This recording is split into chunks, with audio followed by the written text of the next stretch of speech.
Okay everyone, so I'm going to do a mid-session Big Brother review. I'm going to go back and revisit my first impressions of the house guests and tell you any changes or anything that I have come over time to accept with these house guests. Some of them were my favorites, and there were some that I actually really miscalculated. So I'm going to review them now.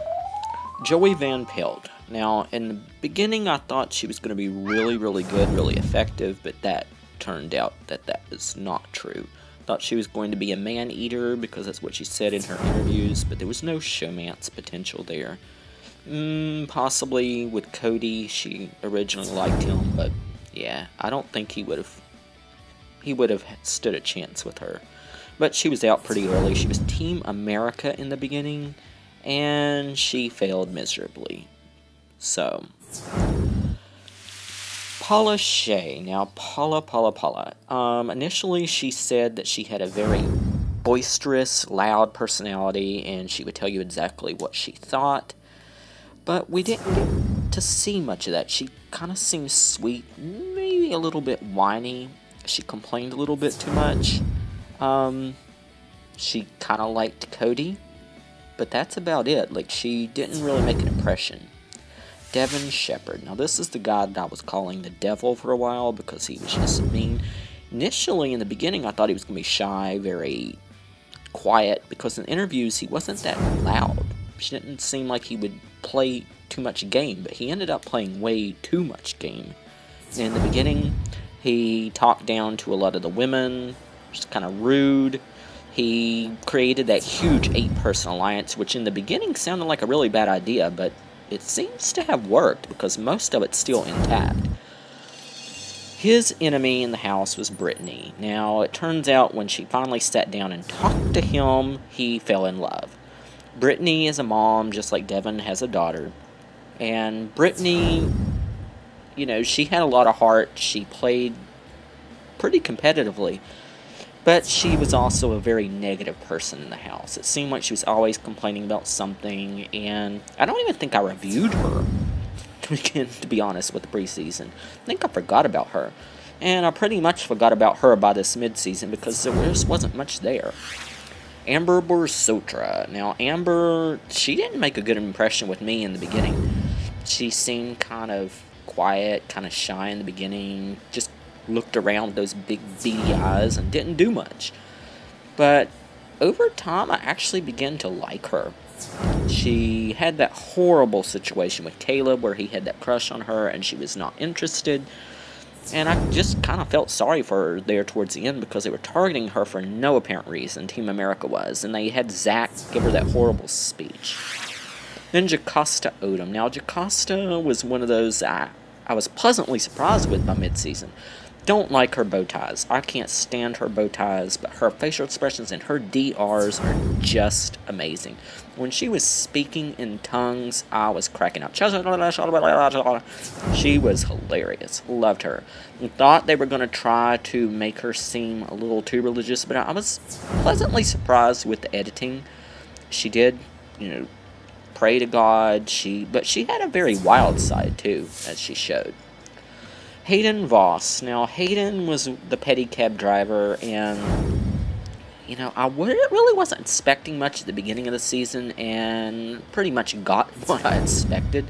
He had that little showmance with Nicole, which never seemed really genuine, because she didn't seem to be that interested in him. He's funny. I mean, I followed his YouTube, so there's a lot of potential there. But on the show, it just kind of felt flat, and he didn't really get to show much of his personality. Nicole. Oh, Nicole in the beginning I really liked. I said that she was a super fan. She was kind of smart. She reminded me a lot of myself. But then that whiny voice came out. When the going got tough, she got really whiny. And oh God, it was awful. I just could not stand that monotone whine. I'm sure that's what some people think about my voice, but Nicole's claim to fame is going to be the fact that she ended up getting one of those stupid costumes from competitions twice, like the Germatard and that frog thing from the Harry Potter competition. But Rance, Zach Attack, as he's called, this guy was one of the ones at the beginning I said I didn't like his attitude, I didn't like the way he hated everyone, and he just seemed like he was setting himself up as a character. Then Zanky occurred, and I fell in love with him. I mean, he was so adorable. A straight man with a gay guy, it was adorable. Well, we think he's bi now. When he started wearing that pink hat that he's so attached to, and the fact that he's from Florida, made me start to like him, and now I'm going to be really sad to see him go. Victoria Raffaele, oh, the princess. This girl, you know, unfortunately there was no showmance that developed with CODY, which I thought there would be. She has some language barriers. She hasn't communicated very well in the house. She's been a big, huge floater throughout the season, and I don't know. I can't even remember her name half the time. I call her Valerie, Victoria, Vivian. I mean, if you follow me on Twitter, you know that I do that sarcastically, but it's true. I can't remember her name half the time. Frankie Grande, Ariana Grande's brother. This guy, in the beginning, I said I didn't like him from his YouTube personality, and it kind of shows with some of the nude scenes we've had on this season with the live feeds. There's not much Grande about him. You know, other than the Zach, that's about the only thing that I really like about Frankie. There for a while I was liking Frankie, but then he killed it. He just completely ruined it for me. I just don't like him. It was kind of sad when his grandfather died, but then he got very narcissistic about it, and he was using that to his advantage, just like he used the fact that he is a celebrity to his advantage. I didn't like it. Now, Derrick, the one that everyone claims is running the house now, he also had his grandfather die while he was in the house, and his show of emotion was a little bit more real to me. It didn't seem fake or forced. He's, you know, pretty much controlled the votes all the time. I honestly think that Caleb is the one that changes Derrick's mind, but Derrick seems to think he's running the house. He's the cop, and I said in the beginning that I didn't think his game would be very good because he would ruin it. His Team America game is terrible. He can't communicate to save his life. Donny Thompson, his Team America ally. Donny was adorable before the season began. I know a lot of people were claiming that because he looked like Duck Dynasty guy that he was going to be racist, and that turned out to be entirely false. This guy's very sweet, very nice. Absolutely love Donny. Want Donny to win the entire thing. But he's alone in the house. I mean, he's the one that's seen every single one of his friends kicked out. He's been comforting them all, but if you're beside Donny on those two chairs, chances are you're going to be going home, because nobody can vote him out. He's so sweet. CODY, the biggest floater in the game. Now, I had been accused by some people when I did my cast review of using the wrong picture. I used a picture of some guy in underwear that was not CODY, but his brothers have been using that same picture for promoting a viewing party at a club or something. So I think I was right. I think that really was CODY. So I'm going to stick with it, but he has no game whatsoever. He's pretty, but that's about it. I mean, he's going to have a great life modeling, maybe even acting.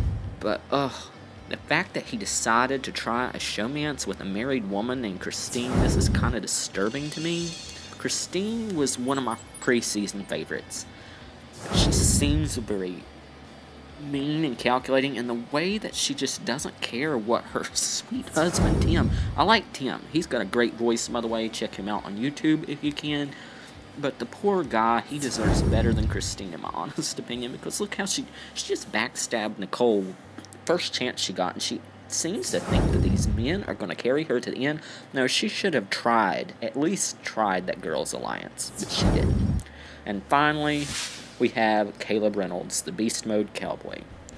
In preseason, I was very, very mad at Caleb because of homophobic things and anti-Obama things that he had said on his Instagram that came out. Thought he was homophobic and racist, but he claimed he was metrosexual. He had that weird obsession with Amber.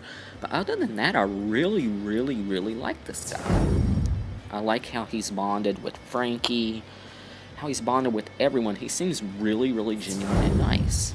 So, if Donnie can't win, I'd like to see Caleb win, to be honest. No one expected that, did they? But anyway, that is my mid-season review. I'm going to go review the Utopia cast now. So, you will see that video shortly. Alright, bye.